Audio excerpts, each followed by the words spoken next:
Finally, here we have the official unboxing video of the Pixel 8 and the Pixel 8 Pro.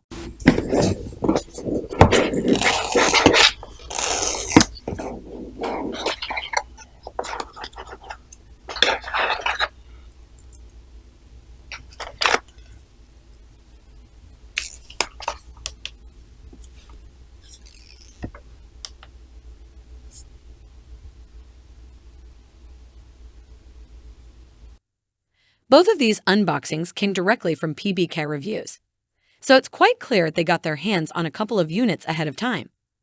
The unboxing experience doesn't really look any different from any recent Pixel device, with the USB-A to USB-C adapter included, as well as the USB-C to USB-C cable and some paperwork.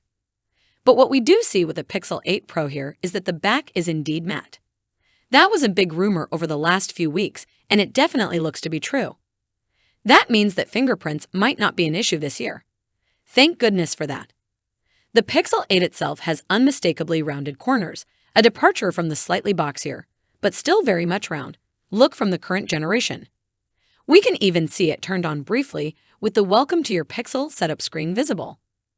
Unfortunately, the phone is running in dark mode, meaning that we can't really see the dimensions of the display. Previous leaks have pointed at even bezels all around, though, so there's that. The leaks for the new Google Pixel 8 series have been coming in fast and furious over the past week, and now we have the Pixel 8 Pro being unboxed 2 full days ahead of the actual event. While we have the unboxing here now, the actual devices won't be made official until Wednesday. That is when Google is holding its launch event in New York City for the Pixel 8, Pixel 8 Pro, and Pixel Watch 2. The event will take place at 10 a.m. ET. So, are you excited for the Google Pixel 8 or the Pixel 8 Pro? Comment below. That's it for today. What's your thoughts on this? Let me know in the comment section. As always, see you in the next video. Peace out.